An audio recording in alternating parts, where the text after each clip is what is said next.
Your road to become a podcaster starts with PodifyTeam. PodifyTeam will help you from consultation, editing, show notes drafting, and design. JM Libero and Julian Ludena are co-founders at PodifyTeam. So hello JM and Julian, welcome to Startup Podcast. We're very happy to have you. Hello, Thank Janni. you. Hi, thanks to and nice to be back on your show. Yes. Yeah, so actually si JM ay na-interview ko na 2 years ago but with a different startup. So now, itong ating interview now is about Podify Team and I think it's about podcast editing, podcast managing. So medyo close sa aking work and sa aking heart itong ginagawa ninyo. But Mm. let's start with the first question, JM and Julian. And kayo na pangalan ko sinasagot. So ano nga ba ang Podify Team? Yeah, you want to take it, Julian, first, and then I'll add. Yeah, sure. PodifyTeam is basically a company that assists podcasters to create and modify what they have already to make sure that everything they only have to focus on yung podcast nila. Yung post-production kami na bahala, yung mga kailangan nila for their social media uh, items, mga ganun. Kami na bahala yung gumagawa nun. And we also do social media marketing as well to help out. Yeah. So really, our core is editing and production for podcasts. So we help podcasters launch their show, and then if they have an existing show, we can also help them by editing their episodes. So that's what we do. So we really help podcasters with the heavy lifting so they can focus on creating more content. And I know you can relate doon kasi nag-record ka and then you also schedule these interviews and all that, and having to edit pa is just really part of the difficult task of being a podcaster. So that's what we help you with. Actually, ayun nga, saktong-sakto actually sa akin itong episode na ito. Kasi actually, nung pinakauna kong isinart yung podcast, siguro magkwento lang muna ako ng onting experiences. Actually, nag-start akong podcast because I'm very curious lang how really podcasting goes. This was like 2 years ago. Meron akong mga pinapakinggang podcast and parang na-inspire din ako and na-interest din ako gumawa ng sariling podcast. And I tried it. And nung sinubukan ko, hindi pala siya madali. Kasi ayun nga, first of all, pag nag-record ka, actually equipment pa lang. Nag-search ako ng equipment, di ko bang alam kung tama yung mga equipment na ginagamit ko. Ngayon, actually, laptop camera na yung gamit ko and the mic here that I have. And then, actually, once you record, after you record, first, pwedeng may mga noise na nasama from the background. Like, ngayon, may tahol ng aso sa labas, but I don't think naririnig siya. Or baka in the post-processing, baka na-edit out na Pero yun, when I actually started, ako mag-isa nag-edit ng aking mga podcast episodes. And it actually takes a very, very, very long time. I have to say this. Like, nung una kong sinubukan, parang almost 8 hours o 10 hours akong nag-e-edit. Matagal for just a 30-minute episode. Nung nasanay ako onte, matagal pa rin actually mga 2 hours or sobrang bilis na yung 1 hour. Actually, sobrang bilis na nun for a 1 hour for a 30-minute episode kasi you have to edit edit the noises, edit minsan yung mga ubo, yung mga ganyan. Anyway, maybe we can talk about this you can actually say more to this. Pero sige, let's start with that I know the challenge pero para sa ating mga tagapakinig, ano nga ba talaga itong mga specific challenges na ito for a podcaster, for someone who wants to be a podcaster na natutulungan nyo? Ako kasi, I mean, ang laking time ng pwede ko ma-save if hindi nga ako yung nag-edit. But can you speak more to this? Yeah, sure. I'll take this, Julian. So, according to a Reddit survey that was conducted, I think that was last year, the top challenges, there are three, but I'll name the two. So the top challenges, one, podcast promotion. So it's really difficult. Where do you promote? How do you promote? How do you schedule all these things to promote and gather and gain audience? That's difficult. And number two, recording, editing, and production process. So to solve that, we have created a set of service whereby we help with social media asset creation. So what does that? What it means is we help podcasters create these assets such as audiogram, yung mga thumbnails, episode thumbnails, even mga reels, So especially with social media, reels is really the hook for them to be for the audience to be redirected to the podcast or even to your YouTube channel. So by creating all these assets, it's easier for podcasters to market it. All they have to do is really to just schedule the post, find the audience, make sure that you have identified your niche market already so that you can send all these digital assets. So that's one. And number two, to address the editing and the production process, what we do is we really edit it for them, for podcasters. That's what we do best here in Podify team. We do the nitty gritty of the podcasting, which is the editing process. I know you mentioned it already. You can attest na you do an interview for an hour and then you do another set of you edit the whole episode again. It's not just an hour, especially you want to have a perfect episode, so it may take 1 to 2 hours to edit it. And if you're a new podcaster, more so because you don't know how to use the Yes. tools, you're finding out the Yes. tools that you want to use, so it may take even 4 hours just for one episode to be edited, plus the 1 hour interview you did, plus the hours of planning, scheduling, and finding the perfect interviewee for that episode. So those top two challenges of podcasters is what we are addressing. Yes. Do you have anything to add, Julian, to that? Yeah, those are the things that are problematic para sa mga podcasters. But there are easy ways to start. You don't really have to worry about the quality of your audio, although it would be good to have it. Pero kung may ma-emphasize mo na yung story mo, yung Yeah. meat ng topic mo, anything else doesn't matter. Yung computer, the way you edit, kahit raw lahat, walang problema. You can start like that, then improve along the way. And that's what we're aiming for, na kahit you're starting, we can improve it there and then. Exactly. Actually, may napakalaking learning curve actually for starting a podcast. And actually, even you traverse down that learning curve, kahit mabilis ka na, ang tagal pa rin nung kailangan i-occupy na time for editing and for all those stuff. I can actually attest to that. Even yung sinabi ni JM na yung hours. Actually, ako personally, itong episode to ay around episode 130. So, that's more than 100 episodes. Kinakalculate ko actually yung time na ginagamit ko to produce an episode. Napaikli ko siya actually, pero ang tagal pa rin. Parang hindi pa rin ganun kasulit with like the time, with like the manpower that I spent. Pero yung streamlining, especially, I think, kung ang mag-edit ng podcast episode ay talagang mga expert, yung kumbaga podcast editors talaga na marami na rin experience para mas streamline yung process, mas mapabilis yung process overall. And I actually like na ako, like as a quote-unquote content creator, I can focus on my niche, I can focus on the startup to the interview, I can focus on making like an interesting questions to ask, I can focus like the proper narration, and I can focus all those other things. And then yung podcast, kumbaga yung like yung audio content mismo, yung audio processing mismo ay for PodifyTeam, for example. Pero puntahan natin yung core nito, yung podcast. Ako siguro I can understand, I can relate now, at least now, ano nga ba ang podcast. Pero let's go with that para ma-appreciate naman nakikinig. Ano nga ba ang podcast? Baka may mga iba na hindi pa naman talaga alam ko anong podcast or hindi pa na-appreciate ang beauty of podcast. So can you speak to this I mean, what's really a podcast? Bakit parang interested yung mga tao ngayon maging podcaster? And are podcasts for individuals or maybe for companies even or for organizations? So do you have some thoughts about this? Yeah, go ahead, Julian. Yeah. Okay, technically yung podcast is the updated version ng FM na instead of you have to buy all these equipments para may signal ka, makakuha ka ng signal for the radio, mga ganun, and have a radio station of your own.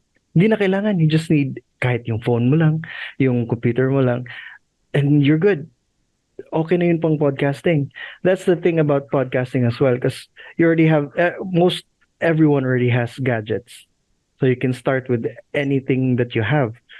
Tapos basically it's like you're talking to yourself explaining your side of life or kung ano naman yung experiences mo, or possibly may storytelling kayo, you can have that as well. That's basically, podcasting can be anything that you want.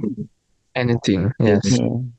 Yeah, and to add to that, podcasting really is very popular form of media now because it's digital, and also now it has video. I think nung una kasi audio lang talaga siya. Mm. And it's something that you can do or you can listen to while you're doing something. Unlike kung nanonood ka ng TV, you're stuck where you are. But if you're listening to a podcast, you can go running, you can go to the gym, you can cook, you Yeah. can do whatever you want while listening to a podcast. And even in the US, very much, when you're driving and you're listening to podcasts, it really helps na you're listening to something or you're entertaining yourself, especially if the podcast is very entertaining.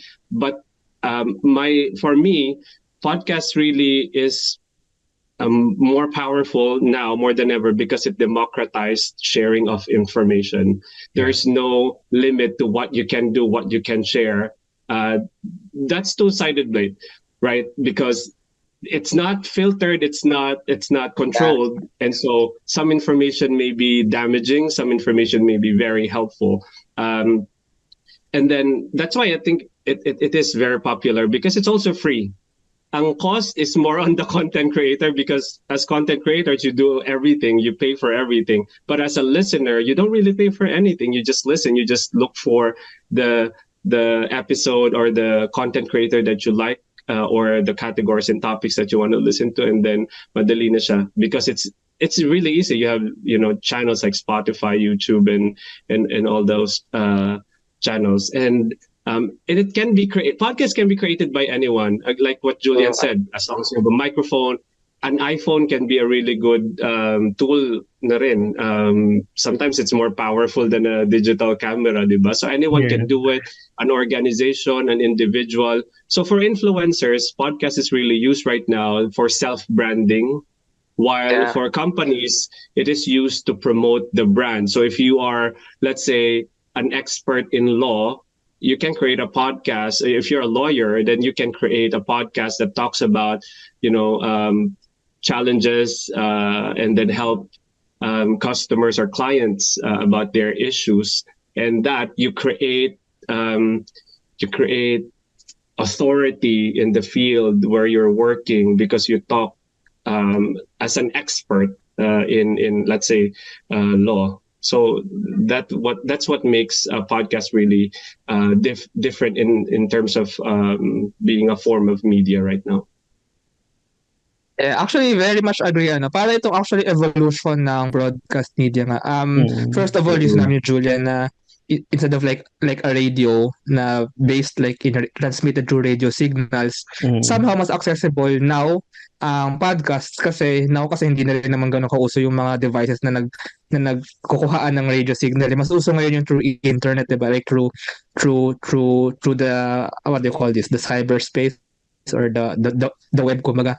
So doon natin ma-access yung mga podcast. And second, actually, true din na parang somehow more portable ang podcasting kasi kaysa naman may dala ka pang radyo, di ba? I mean, pwede naman like yung mga smaller devices. Pero now kasi uso na yung smartphones na very accessible na rin ang Spotify, ang YouTube, etc. Pero actually, yung pinagusto ko dito, yung sabi ni JM about democratizing, actually very true. Kasi before, nung nakikinig pa tayo, karamihan ng mga tao like from radio stations, iilan lang naman or actually big companies, big institutions lang yung may radio station. Hindi naman kahit sino pwede magkaroon ng radio station. Pero podcast actually now is very accessible to start one, and now like with the help of PodifyTeam, it's actually very easier to produce and like to consistently maintain your podcast. So actually it's parang democratizing nga din yung pag-express ng opinions ng mga tao, yung pag-disseminate ng knowledge, unlike before nga na medyo centralized siya. So it's more of decentralizing than Now let's go sa services ninyo sa PodifyTeam. So how exactly nag-work itong inyong platform? Para ba siyang may virtual assistants? Para ba siyang subscription type? And then maybe we can know like about the details sa editing, anong klaseng editing ang ginagawa ninyo, how can I benefit if I want for you to edit my podcast, and then turnaround times, etc. So can you tell more about like yung services ninyo at PodifyTeam? We have four different types of services, basic, plus, and premium.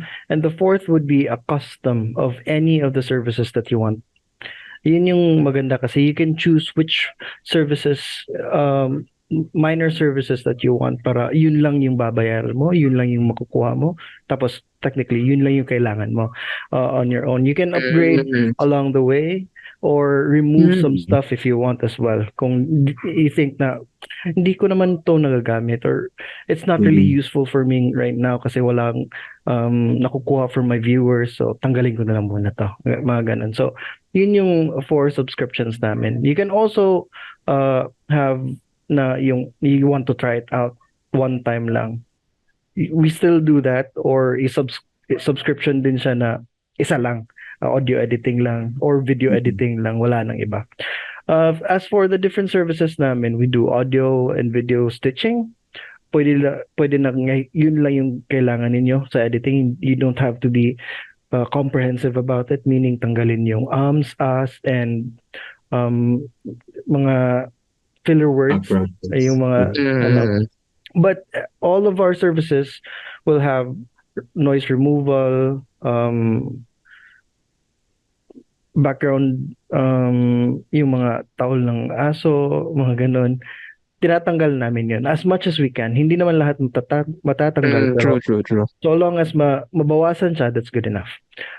We also do social media shorts, content na 30 seconds to 1 minute na content for your YouTube shorts, reels, mga ganon, and show notes.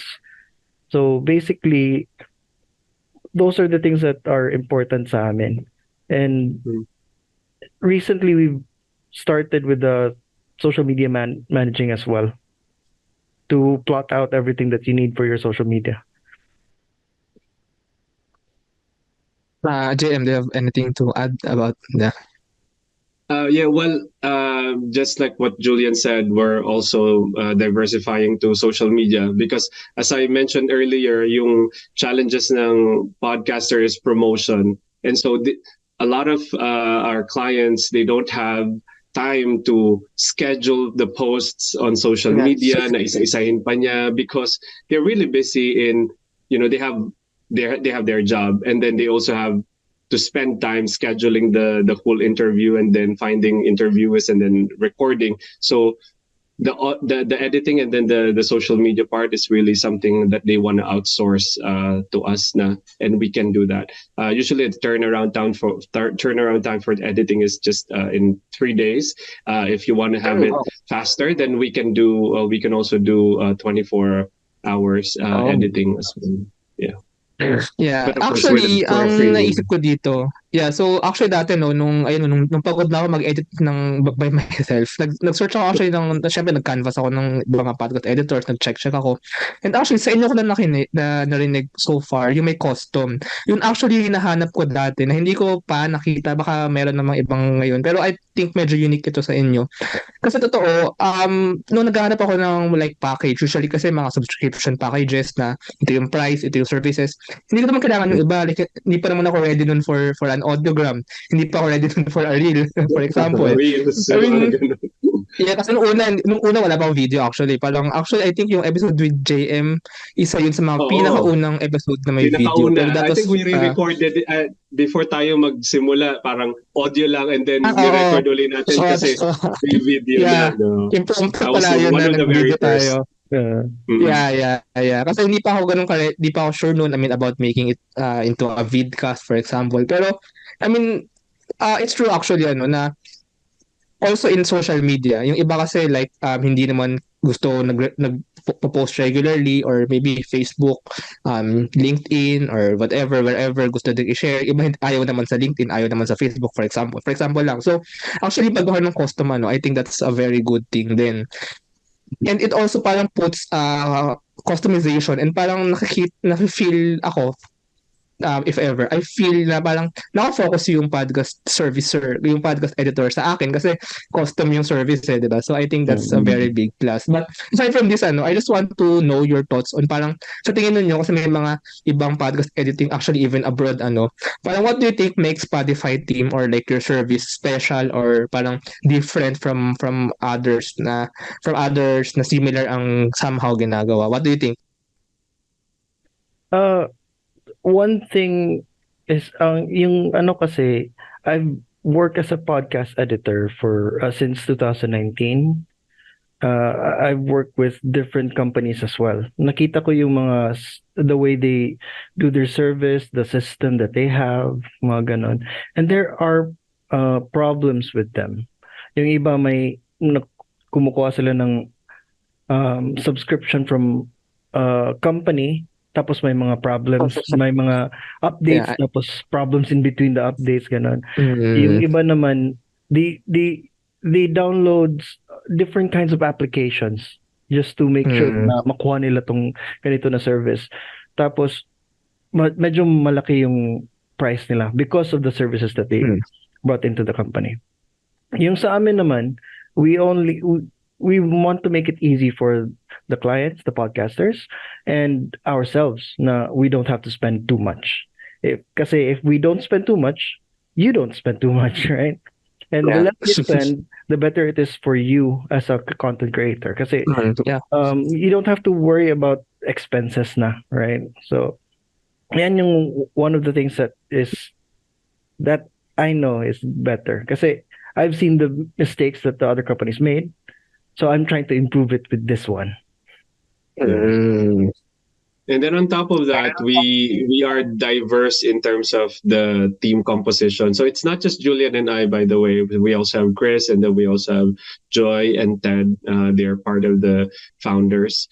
We're co-founders, and then so we come from different industries like digital marketing, business process outsourcing, startups, tech startups like myself, and so we have different perspectives. And so when we created the company, it's not just like a group of editors and then just mm, came together and then created a company without thinking of the business perspective, the marketing perspective, and then the partnerships that we want to build. So in that sense, we have network as well.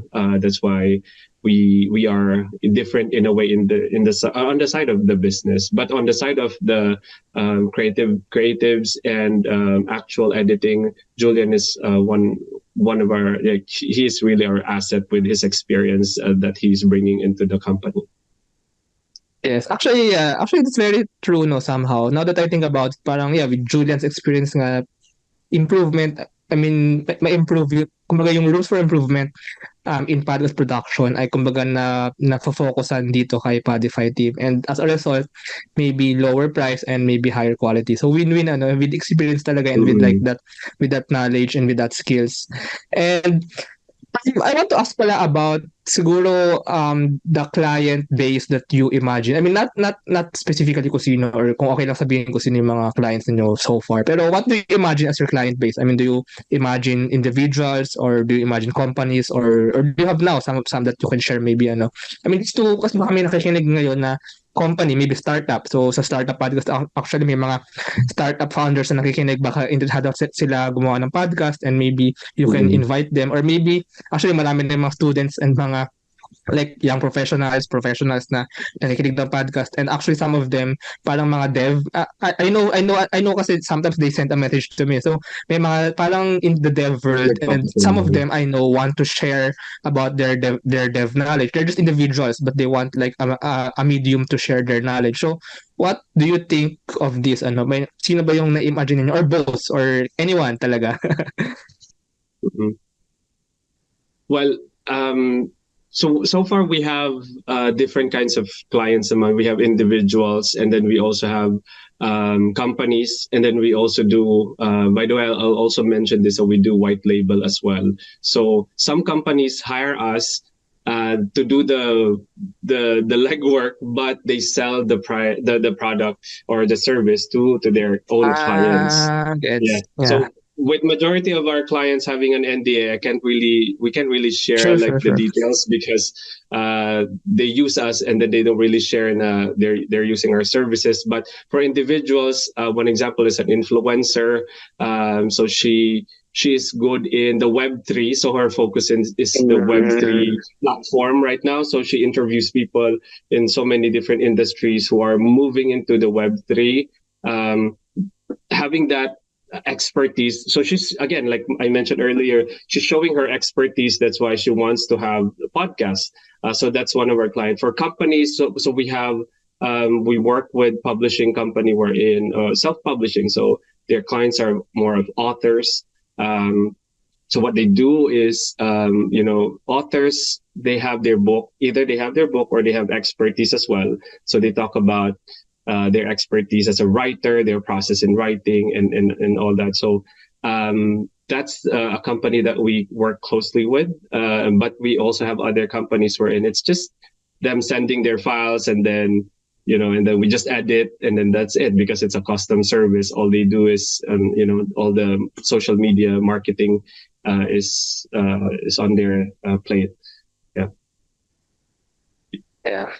Yeah, so punta tayo sa kwento, sa mga stories, some stories behind PodifyTeam. So si JM nga ay actually na-interview ko na dati, and actually JM has had like a lot of experiences sa tech startup world, ano. So si Julian naman ay like may experience like in podcast editing, podcast production before. So I think this is a good combination, as you've said, sa inyong team, ano. Pero how did you really start? I mean, I asked this kasi yung mga ibang founders, I mean, iba't iba ng kwento eh. Pero like with you nga, parang nagsama-sama kayo, may iba't ibang skills coming from Mm. different backgrounds, different experiences to form Podify team. So first, yeah, can we know, yeah, you've already shared pala about the founders. Pero can you share kumbaga paano nagsama-sama, and sino Mm-hmm. or paano talaga nagsimula si Podify team? I mean, what really parang caused that, I mean, what really started that boom, that company?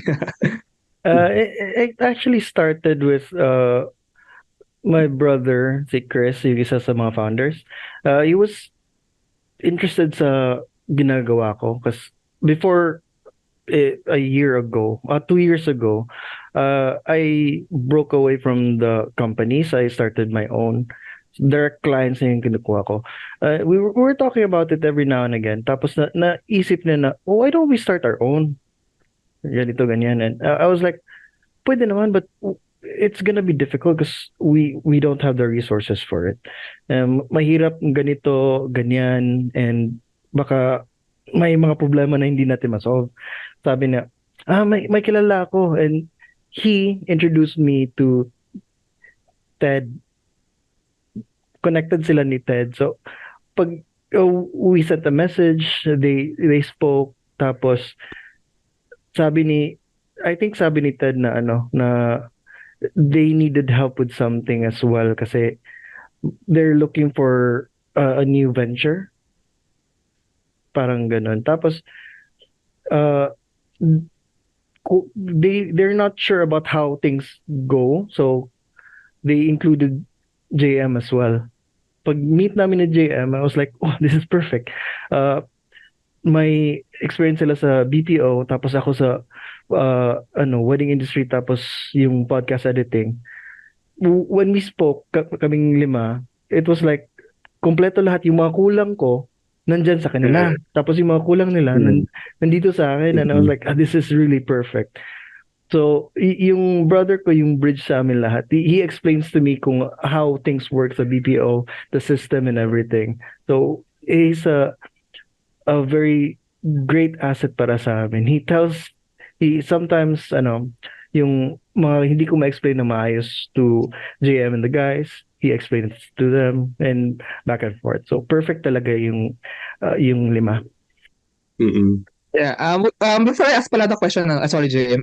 First lang dun about sa BPO knowledge. I mean that's a very good concept kasi. So actually, it's amazing, I mean, now ko lang din naisip, and maybe JM nga can answer this as well. Parang kino-combine nyo rin somehow yung podcast production, podcast editing, dun sa may concept ng BPO na many clients come for like to outsource maybe yung podcast production nga, and this BPO company, this company will handle all those operations, all those processes for the company. So tama ba yun? And yes, JM, go ahead. Yeah, actually, it was a perfect thing because in BPO, we look for clients who want to outsource the business to us.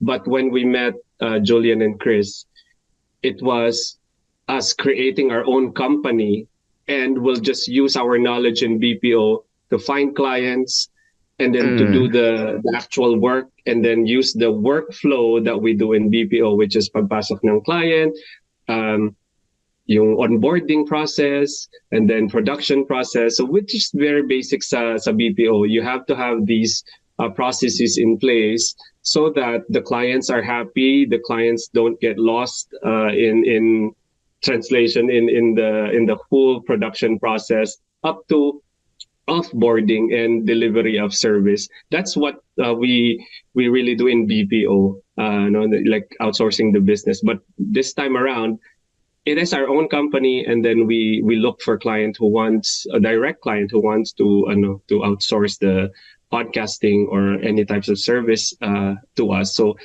the podcasting is just the beginning, but we are slowly diversifying into so much more, such as social media. We're also diversifying to video editing of any kind of industry or service. Mm. And then, especially now in social media, Mm. reels, short form videos are a big hit because of the attention span of the Yeah. consumers. And so creating having that expertise in creating short form videos is also helpful for businesses, and that's what we are also moving into. And then in publishing of books, book trailers naman is very popular because when you have a book launching, you want to have a nice video presentation of your book and what it says about the story. So those things, we're diversifying our service offerings to customers. Yeah, actually, first of all, ang ganda ng story, ano. So, si Julian na may experience nga sa podcast production and want to make it like a fully fledged business. So, yung business operations. So, dun pumasok yung someone business-minded. And then, actually, iba pa yung tech startup yung tech startup thing. Ito yung parang, for me, like with that business. Kasi, I think dun pa mag-enter yung parang scaling in terms of Mm-hmm. getting more client base, and second, like yung streamlining yung production, and yun nga yung BPO concept na to. I think it's really amazing, no? And I think it's kind of new kasi with regard to BPO, I think usually, I mean, nung like 10 years ago, 20 years ago, ang uso sa BPO yung mga calls, no, Calls mga lang, calls for like customer outbound service, o yung mga, telemarketing.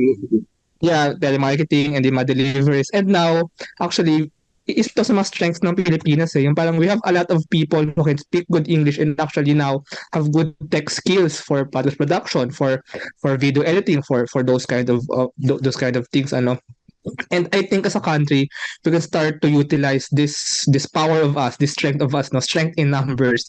And kumbaga yung mga tao na actually, I mean, these are skills and it's actually learnable skills. Ano, I mean, some people are good at it. I mean, good at learning these tech skills, pero these are actually learnable skills. Ano, and it's and to make a new wave of BPO na parang ganito yung ginagawa. I think it's really good for you as a company sa PodifyTeam, and actually even like as an industry kung lumaki pa ito lalo. I think it's very good lang now that I think about it. And now that you said na you will also diversify pa to video editing and other stuff. So I think that's actually very good. Now moving forward, siguro you can share maybe like as a startup, what really do you plan about PodifyTeam, or maybe you have some milestones that you want to share, and maybe you can share lang what ano ba yung mga plans niyo, ano maybe may roadmap kayo or may vision kayo for PodifyTeam. So maybe we can get a glimpse of that lang, ano, para din mas ma-excite pa ang ating mga tagapakinig.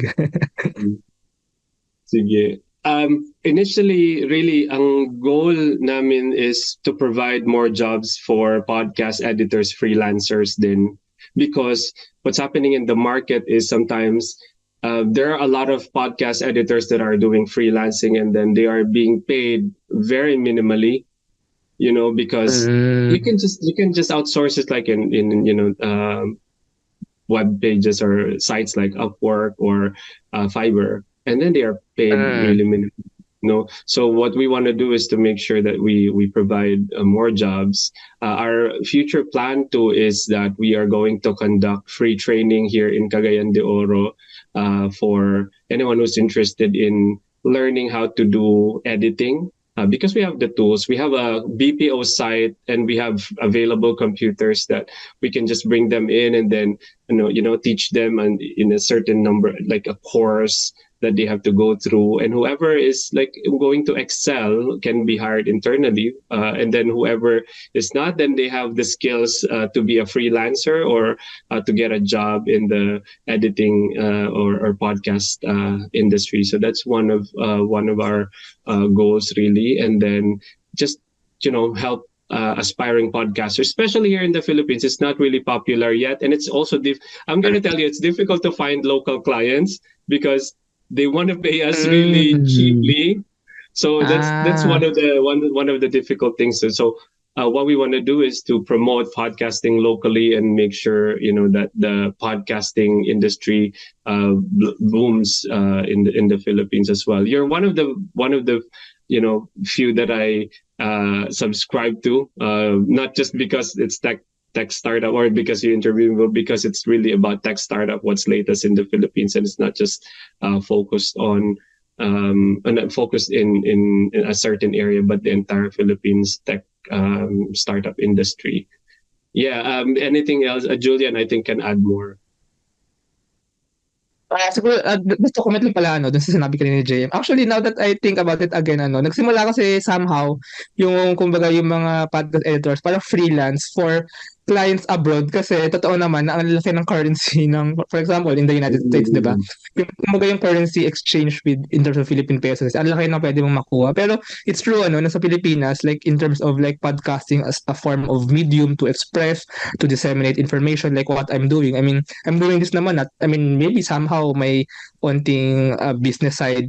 Pero it's really for like inspiration, for like spreading a message na Filipinos are, ito talaga yung maybe medyo cheesy pero ito talaga yung goal ko parang to spread the message and the words that there are Filipino people who are like building companies and starting these startups to build the nation and to build a better Philippines for all of us. So may mga ganong mm, podcasters, and maybe sana with the help of PodifyTeam nga dumami pa yung mga ganong Pilipino kasi mas magkakaroon ng access sa podcast production. So ayun, just want to say that out lang din. So mm, Julian, go ahead.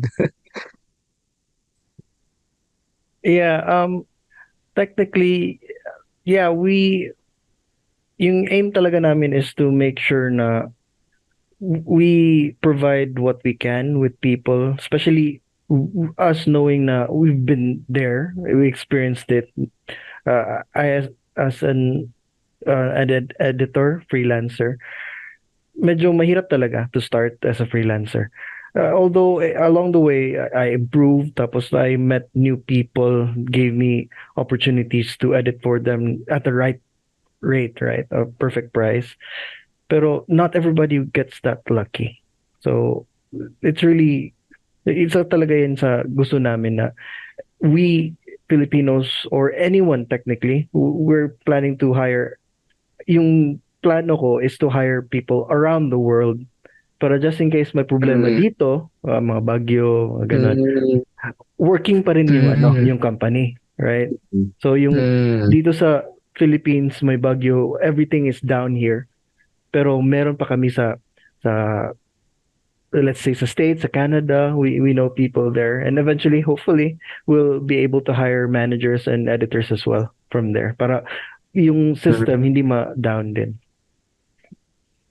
Yeah, tsaka it's an advantage nito actually. Kaya din maganda ang podcast editing kasi you can do it at home. I mean, I'm not sure with what you plan, pero parang it can be like work from home kasi if you have your computer, if you have your tools for editing, for production, you can actually do it remotely, I mean, kaya din may mga clients yung mga ibang Filipino podcast editors abroad kasi pwede namang remote yung So, pero ang ganda rin ng idea na mm, parang your company, yun nga, may mga team members from different parts of the world, pero you can still work together as a BPO, no? So, yung client base ay aggregated and then yung services actually ay kumbaga synergistically combine them together. So it's actually a better quality na service and the product for clients. So I actually very like that idea.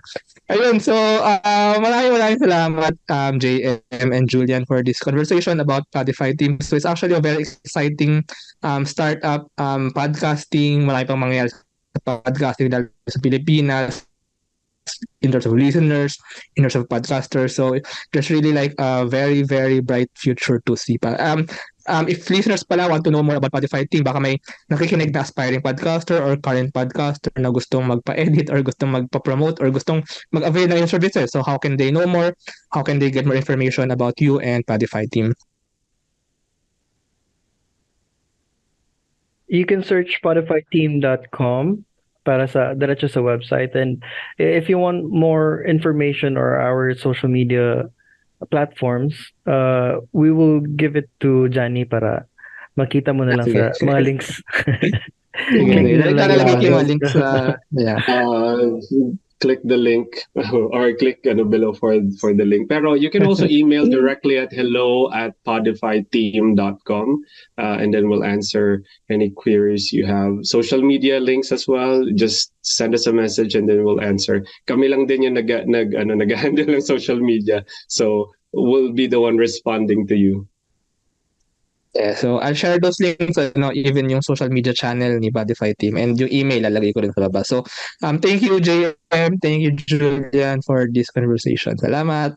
Thanks for having us. Thank you very much to our 32 patrons. This episode is super powered by TechShake, Asia's most active Philippine-based startup ecosystem builder creating bridges with investors, corporations, and governments. 1 CFO, tech-enabled CFO, bookkeeping, and tax services for startups and SMEs. Take 5 Outdoors, the best guided outdoor adventure tour in the Philippines. They specialize in hiking and mountaineering trips. Benjoy's Food Products, the home of premium bacon ends, tapa, and tocino. D-Buzz, Web3 microblogging app promoting freedom of speech and content ownership. Pinoy IP Works, capture your startup's value proposition through patent and trademark protection. Packetworks, the leading enabler and only Internet of Things social enterprise in the Philippines. Looking for buy and sell online with Sigurado sellers. And NutriCoach, the all-in-one productivity tool for dietitians and nutritionists. This episode is powered by Pareto Consulting, AltSwitch, ePlayment, Tuala, and Hive Energy PH. AskLex PH Academy is our official e-learning partner. Get certifications on Lean Six Sigma, project management, data science, and many more. Support the podcast through the links in the description.